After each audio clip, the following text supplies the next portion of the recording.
my potions partner. You're my Ron Weasley. Lávate las manos. Is that a spell?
Welcome to the Dreams of Consciousness podcast. If you'd be so kind, would you mind introducing yourself? Here is Bar-Gal from Pylar, a Spanish band that made some psychedelic string, doom, and slow metal. Do you feel like your music is very much in the doom metal realm, or do you feel like you're verging more into the experimental music realm? It's a good question because we are all time talking about that because we love extremely slow music and doom metal, of course, but we are all interested in a lot of different styles of music. Some of them experimental, but some of them not some of them. But we like to describe our music like really experimental because our real goal, like a band, is to take metal to some unknown places in a way that we can make the listener to listen to some sounds that he or she didn't listen before. And Bar-Gal, what is your role in Pylar?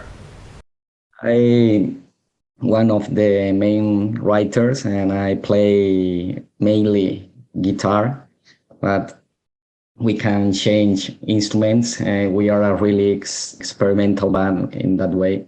And sometimes I usually play synths and keyboards and wind instruments, bass guitar. It depends on the song. Now, do you write most of the music yourself? Usually I start with a lot of ideas, but I work a lot of that ideas with my bandmates. And Pylar is a collective effort. I see it in a really democratic way, in that way of working. We work and listen and work and re-listen the music we are writing until we get the goal we are looking for, and it's a collective effort. All of us are deep in writing in music. Now, I should mention that you're based in Spain, and maybe people know that you guys, the members of your band, are also in several other groups in the area. Yeah, we are related with some of other experimental bands. We know a lot of bands here in the south of Spain, Andalusia or Seville, that is our city. And we got a deep friendship with a lot of bands, and we are here from other bands and that are experimental, and we play in other bands, but we are really focused on Pylar right now. Can you tell me a little bit about how Pylar was formed and what your intentions were originally? We are a band that like to be in the anonymity because we think it makes more interesting our music. Our identities are not so important, and that way we can maybe adopt some roles, some masks. That way of being in the band, it's more interesting for us. And When you say mask, you mean literally mask, right? You wear masks when you perform? I'm talking literally and not literally. We wear masks when we perform, but not like other bands that I really enjoy or like.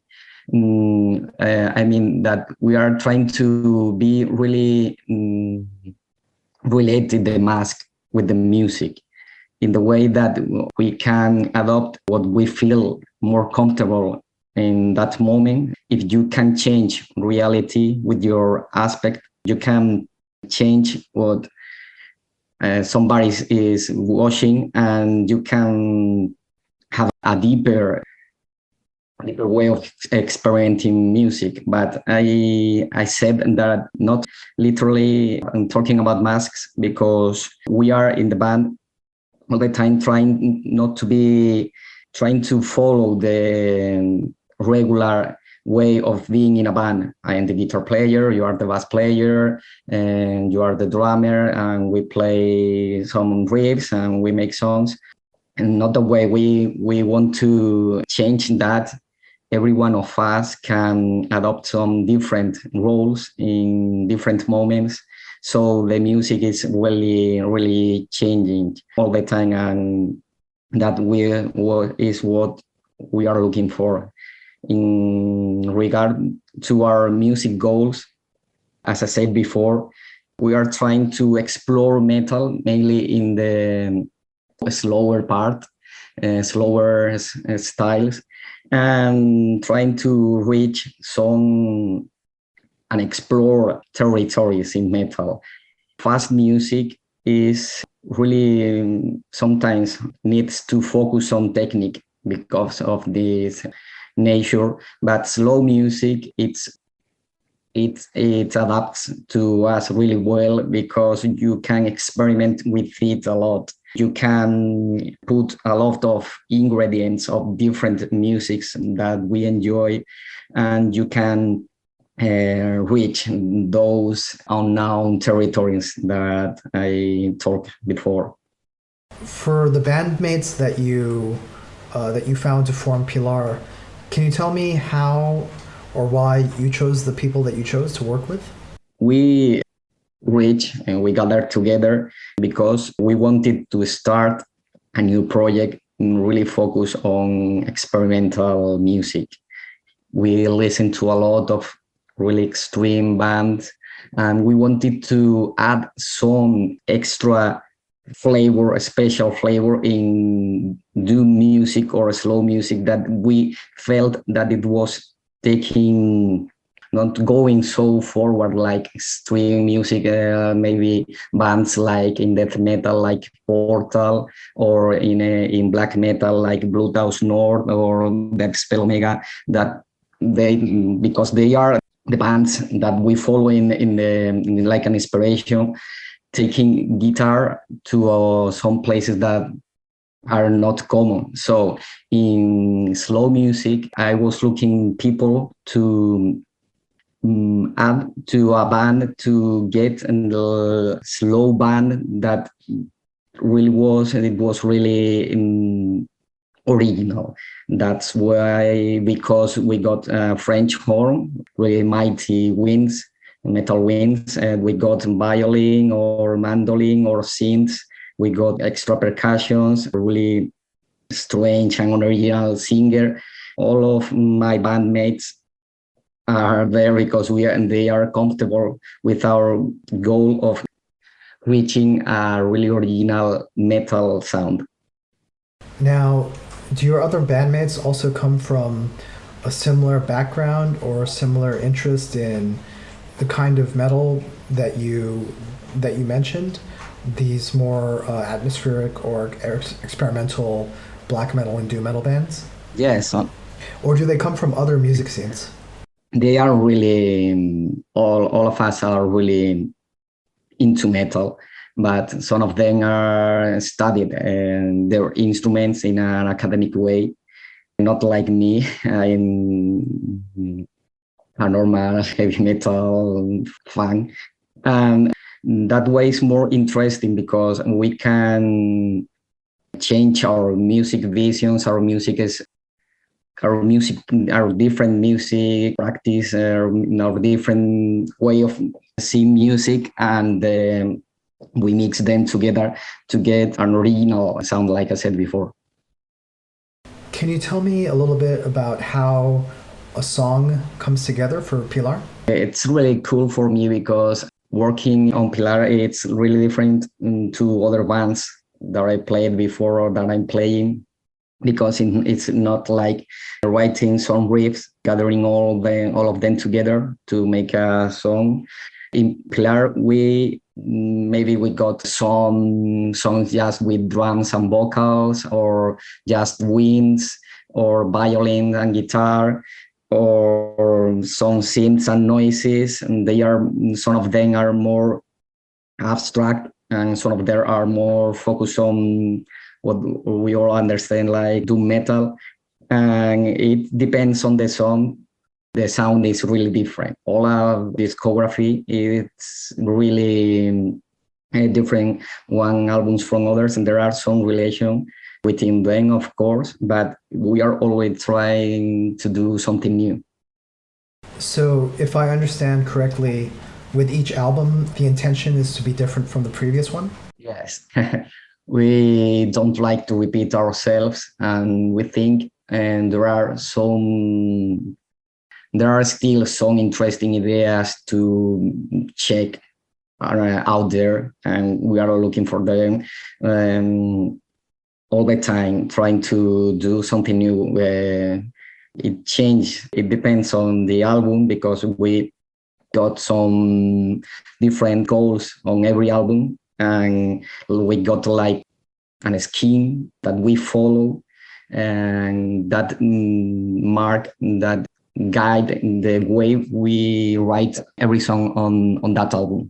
Now, when you write music, do you start with all of you in the room together?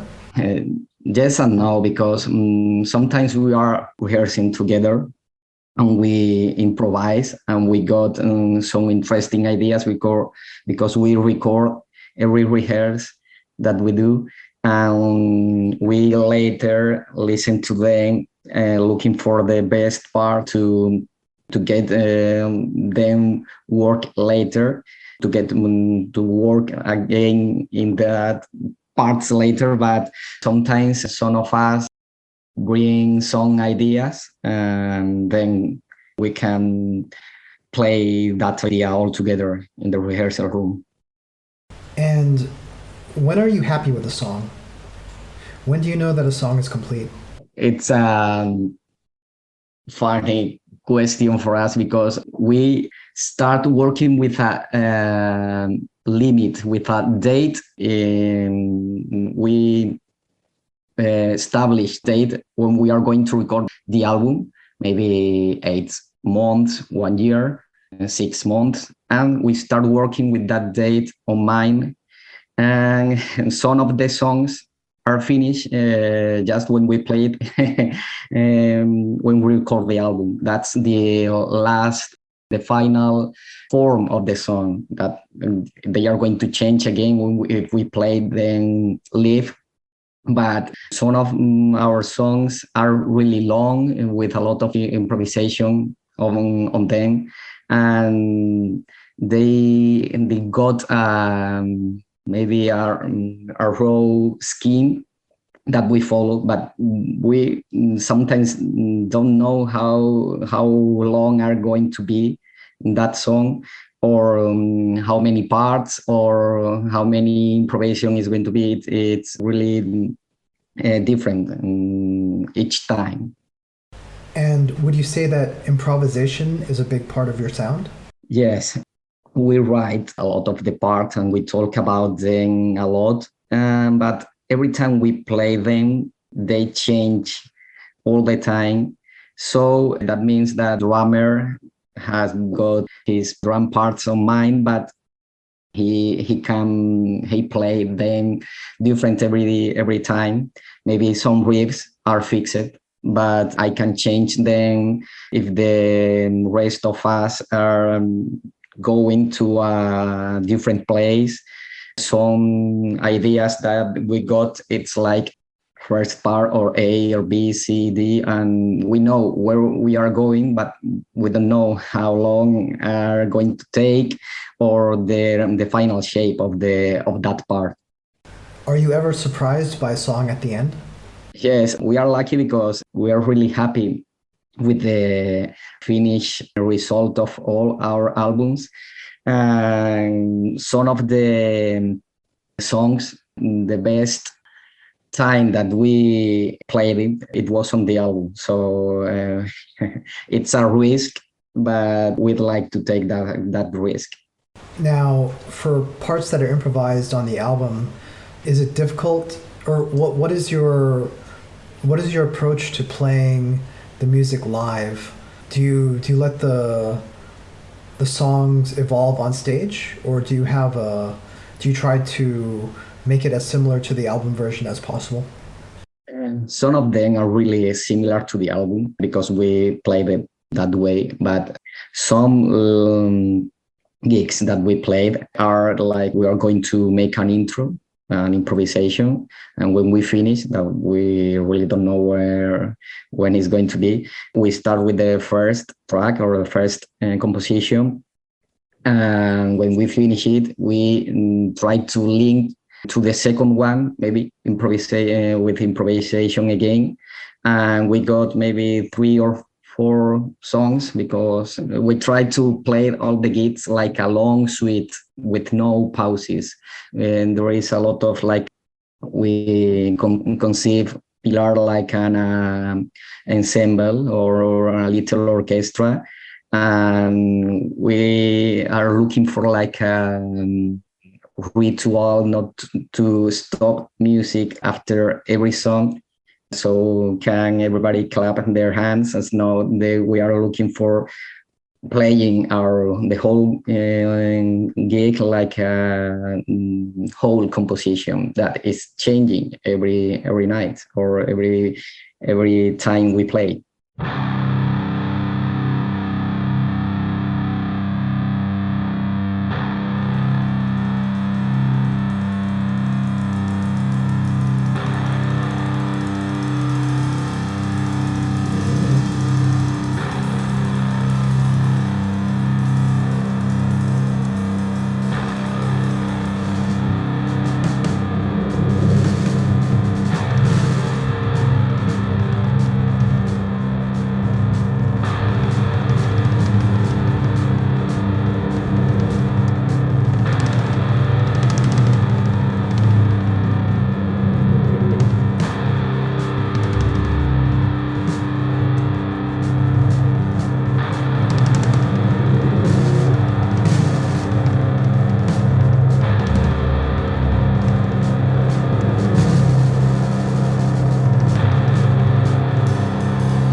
underneath the music, is there a philosophy that links all your music together?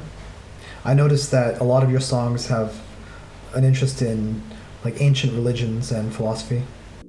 Yes, we like to the books we read are really into our music in a way that it's a great lyrics are we are books we read that we love literally literature and essays about religion, history, or modern contemporary philosophy.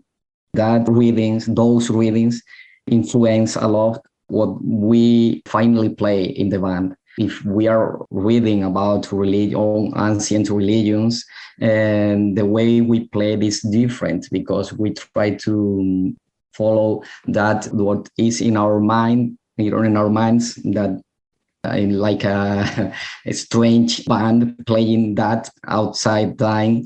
And sometimes if we are reading about some interesting concepts, and those concepts also change the way we play. Maybe we are in the numbers that are inside the music, or the different ways of changing from one part to the other inside a song. Maybe it's a Lovecraftian concept, or the structure of the last conceptual novel that we read.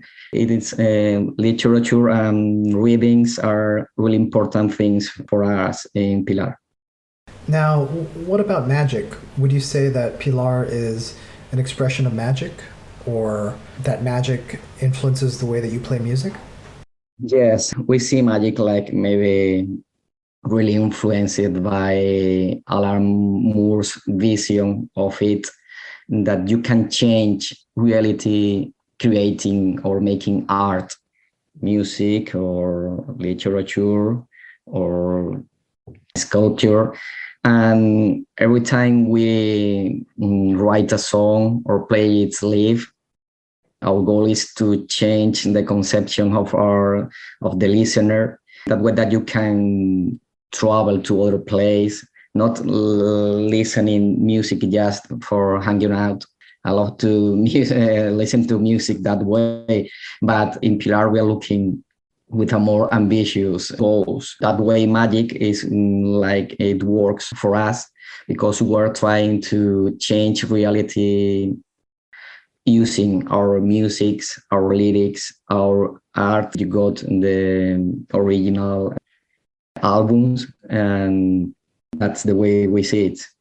And what is the best way to experience Pylar's music? How would you hope people would approach your music or experience your music when they play it? Some experimental music, it's really difficult to listen to it, but we always tried in Pylar to make fun music, and don't understand me badly, in the way that it's all the time happening things. You have to focus on the music. The more you focus on it, the more the reward it should be. It's written that way. But like other experimental music, it demands from the listener. We want to take the listener to a really furthest part. And if you want to reach that point, maybe in reality or in time, what you want, you have to put your part on it. Like a listener, you are part of the music. You are not just listening to music while you are doing a lot of other things. No distractions. Yeah, that's it. So you mentioned that part of the sound for Pylar is psychedelic. What about people using psychedelics when they listen to your music or to enhance the experience? In terms of drugs, basically, that alter the consciousness, not necessarily to get high, but to enhance the experience. Are you okay with people experiencing your music that way? It's not our case, and it's funny because we sometimes, like a joke, want to include like a sentence in our record. This music is made free, free of drugs or drugs free, because you can enjoy them, of course. But we are really focused on other things that I don't think that you need some extra help to enjoy, like those philosophical or concepts, or those that music that is really dense and with a lot of textures. I think you can enjoy them the way you want, but we don't try using drugs, or we don't act that way when we are on Pylar. You mentioned Alan Moore. You mean Alan Moore, the graphic novelist, right? Who wrote From Hell and Watchmen? Yes, like Jerusalem. Is he a big influence on your music? Yes, like I said before, we got a really strong influence of extra music elements in Pylar, like songwriters. Alan Moore is really important for us. We take a lot of his knowledge about magic. It is the way we try to follow. Not just that, but a lot of the structure or shapes in their works, or the technique part, we try to mimic in music, translate the words to music, or the structure of the words, or the aesthetics behind the words to music. And Alan Moore is really important for us in that way. So let's talk about the new album. It's called Abysmos, and it will be released on March 4th of 2022 by Humo Internacional. Can you tell me a little bit about this album and when you started writing the album? I think it was 2 years ago. I can remember a pre-pandemic or the pandemic era. And we recorded, I can remember, just in Spain, just before that. It was really difficult to meet all of us in the same room because there were a lot of restrictions, and we could record it before it all started. So it's music that got more than 1 year for us. Yeah, if people don't know, then Spain was hit very hard during the first 2 months of the pandemic. Yes, it was really difficult to meet, more and more difficult, and we tried to finish it. We could do it, so we are really happy. And we had to stop, like every other bands. We were in contact, but not playing for a long time. But we are playing again together, so we are writing, and we are going to record again the continuation of this trilogy, because Abysmos is the second part of a trilogy of albums. The first one, the first chapter or episode, it was Horror Cósmico, and Abysmos is the second part. And what is the nature of the trilogy? Is it philosophical? Are you telling a story through the different parts? Yes, we got a story and song concept that we want to extend and talk about them with the music. It's what we feel, human feel when they focus on death, and you feel the cosmic horror, that you are just free if you maybe believe in some extra life or some god. But even with that, ancient people had to create gods and all of that to answer the question that we were the only animal in the world that knew that death was the end.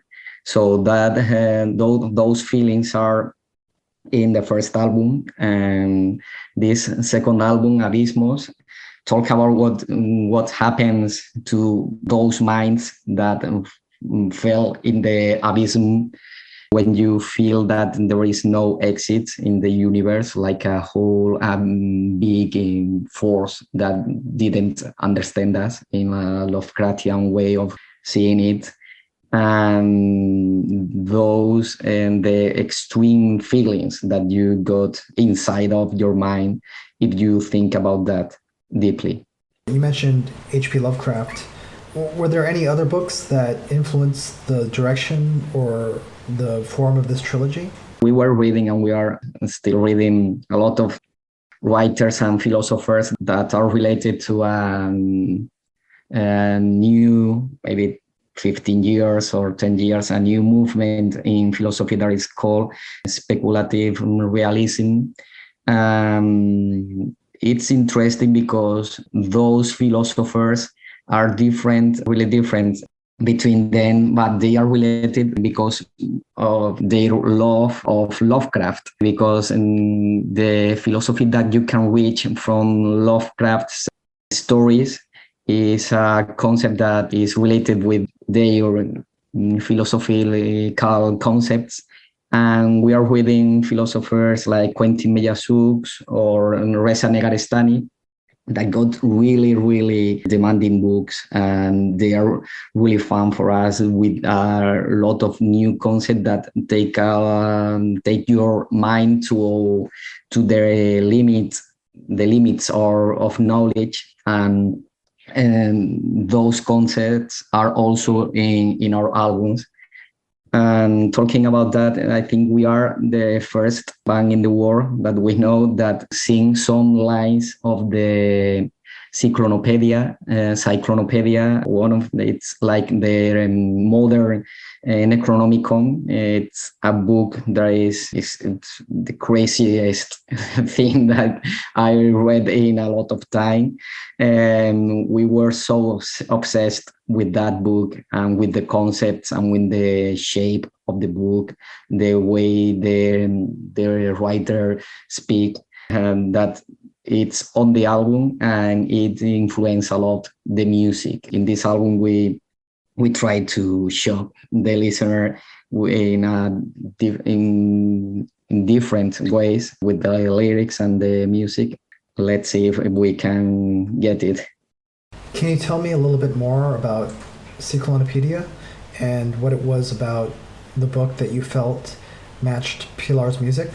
Cyclonopedia by Reza Negarestani is like the first, is said that is the first fiction, non-fiction book, and there is, and you can't when you read it, you can't know where are the limits, who is talking in the book, which is true or untrue, and the topics that are on that book are so strange and so strangely tailored and written that we were, we were shocked with it reading. I read it a lot of times. And a lot of concepts were related with Lovecraft, that is also in the Cyclonopedia, is cited a lot of times alongside the book. And they were related to some basic topics that we were looking for, like the limits of knowledge, the limits of audition of the listener, or cosmic horror, and the abysm, the real abysm, or inside your mind. And I really recommend this book if you like strong experiences. In terms of the music, how would you compare Abysmos to your previous releases? Abysmos is a new step in our music because with this trilogy, and we are trying to get a more dense music. We listen to a lot of different experimental bands, and I think the bands that are experimenting with textures and atmosphere besides the core and the basic nucleus of the band are the most interesting. And we try to follow bands like Swans, that maybe you can think they are not metal, but they sound really strong with a lot of different shapes and different textures. Bands like Blut Aus Nord, Evangelist, Oranssi Pazuzu, they add synths and ambients And we are looking for a music that it's so dense that you feel lost when you listen to it, and you have to listen to the music again and again, trying to find your to find your way to an exit that maybe doesn't exist.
Let's talk about the recording. You mentioned that the process of creating the album was disrupted by the pandemic. When did you actually get to go to the studio and record it? We entered the studio at the end of 2020. I think it was the end of November. And we spent there 2 days just recording the basic tracks in the music and all the extra background and textures and atmospheres. Later, we spent 2 or 3 more days just mixing and mastering the music. I'm curious, do you guys all record in a room together? Or do you record the guitars and the drums first and then add in the other instruments, the violin, mandolin, and French horn later on? We play live the basic track, as we call it. We are 5 in the band. We play live the basic track and we overdub, but it's difficult to, it's not like a regular band that you got a tempo and you can add some guitars and extra guitars because you know where you are. It's more difficult with us, but you are not looking for that way of working. We got the extra track, and this album was really fun to record because we played the basic track, and when we finished, we played that again. All of us playing again the song. We just record, looking for adding those extra textures to shock the music and to make it really dance.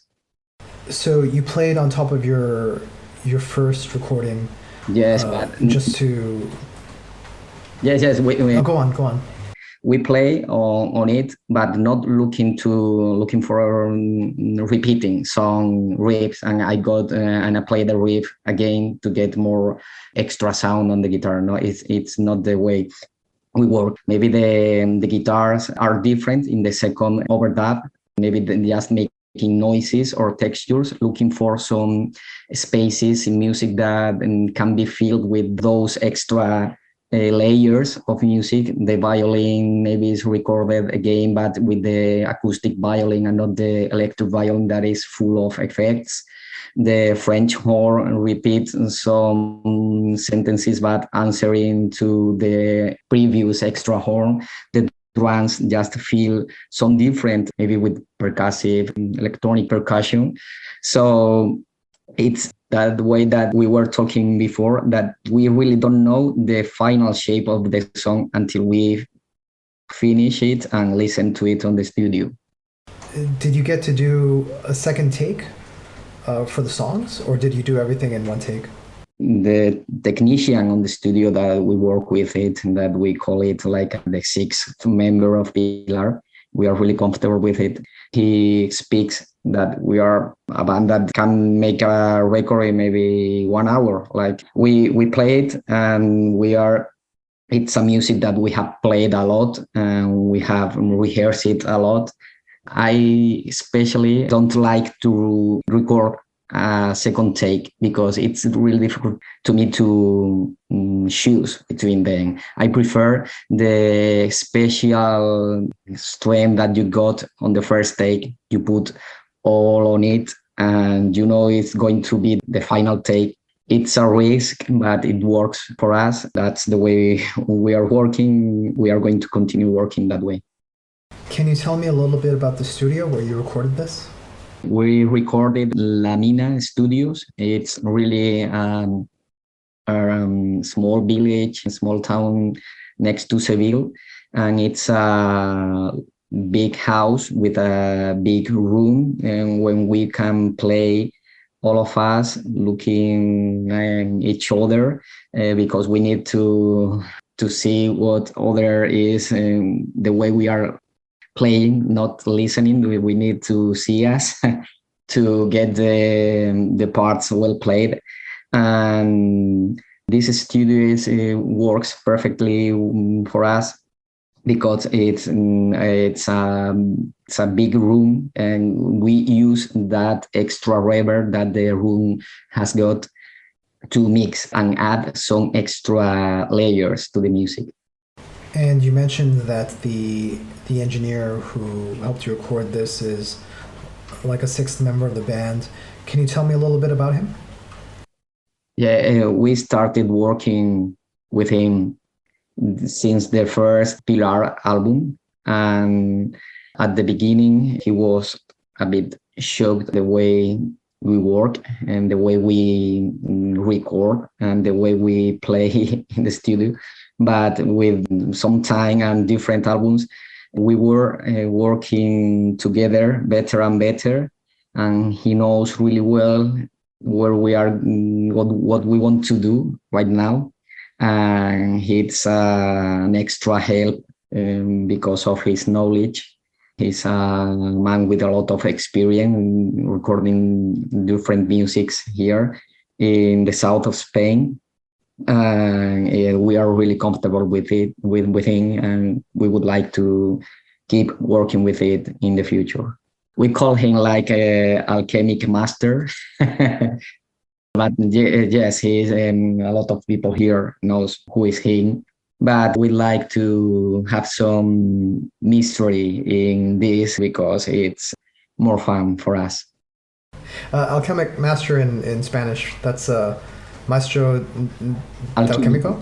How do you say that? That's it. Yeah. In terms of his work as an engineer, mixing and mastering your music, what would you say he adds to the sound? We are all the time talking with him, trying to explain him what we want to achieve with the sound, not just with the technical parts, and just in some extra feelings on it. And he's getting more comfortable with the engineers tools that he needs to use to get our music or where we want to be. And he always talk that with recording with Pilar, use some crazy things that didn't use with any other band. So he has fun with the recording, and we also. So I think we understand each other really well. Now, you mentioned Abysmos is the second part of a trilogy that started with Horror Cósmico. What are your plans for the third part? Do you know yet what you want to do? Yes, we are going to record the third part on this April. And the album is going to be called in English like Limit, because after the mind maze or the mind labyrinth that you got with the feelings of the cosmic horror, and after the fall in the abyss of your mind, you arrive to the limits of experimental feelings and physics and time, and that's what is going to be the last part of the trilogy about. And we are right now finishing the compositions, finish writing them, and we hope we can make it again, this crazy music, and record it on an album. And do you want to tell people what to expect from this next album? What you can expect with any Pilar album, it's going to be different. It's an album that is going to take you to different places, like a listener. We are going to try some different ideas, and we are working again with the extra layers in music, adding textures and crazy sounds alongside the band playing, so you can experiment and like few others can play that way. We are going to try. So when listeners hear this podcast, Abysmos will be out through Humor Internacional. Bar-Gal, what's the best way for people to order the album? How can they get it? The best way of helping us and the label is if you enter in our Bandcamp pages, pilar.bandcamp.com, Humo International Bandcamp. You can order the albums, the new shirts we got with new designs, and extra merch that is ready for this album. Will there be physical releases like vinyl for Abysmos? Yes, you got Abysmos is available on vinyl and CD, and you can find them on the Bandcamp page. And if people want to follow Pilar online and keep up to date with what you guys are doing, what's the best way to do that? We got a Facebook page and Twitter page, and we are also on Instagram. You had to write well Pilar with the Y, and like not like I, a regular I.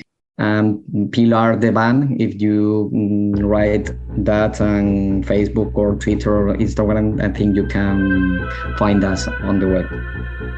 Is there anything else you want to say? Thank you very much for your interest in the band and for your support. We are really pleased with that. Gracias, Bar-Gal. Bye and thank you.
Lávate las manos. Lávate las manos. Lávate las manos. Lávate las manos. ¡Lávate las manos! Lávate las manos.